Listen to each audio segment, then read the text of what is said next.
there's a lot to unpack there, but you said that in our communities, there is a latent distrust of white people, especially when it comes to things like this.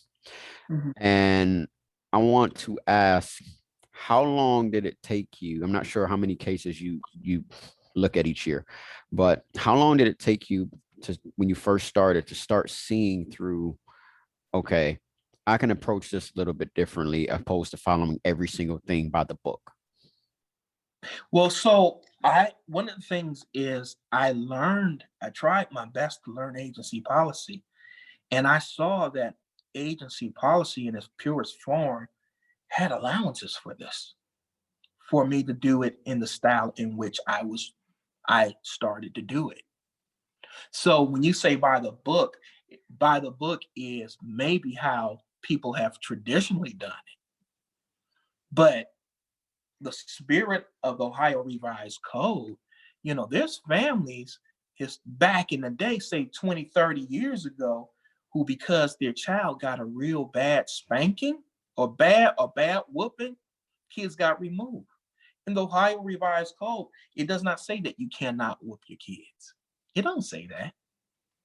There's a whole range of factors that go in to determine whether a child is physically abused, including does that child have any legitimate fear of their parent? And I'm not just talking about fear of consequences, but I'm like fear of at any time this parent can jump on me and I am traumatized, right? And so there's a range. And so once I really started becoming really aware, I went to this one training called a CAPMIS training, which is a field guide. And we had a really great director.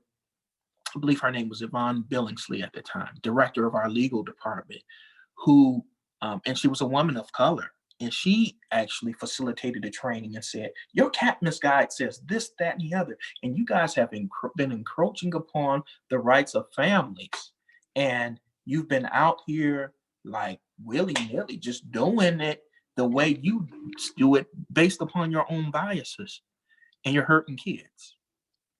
And our agency really listened and responded. And I really believe that we've been doing a remarkable job of correcting our practice. But the thing is, we all bring ourselves with us to work. And if I have a bias, a certain bias, maybe I'm tolerant of people who maybe do drugs. I'm tolerant of people who may have some other level of dysfunction, but maybe there's domestic violence. That's a trigger for me, and that is my bias. And so if I even read that in the report, I'm coming in blazing. I'm a man of some size. So if it's a dude that's in the house, I'm going to come and I'm going to punk him out. You know what I'm saying? Like, people bring biases like that, which is really dangerous when you look at trying to really fulfill your role in protecting, because contrary to popular belief, the agency don't want to take kids. The paperwork that is involved with taking kids and the level of scrutiny and that decision or whatever, that's really the last thing that we really want to do.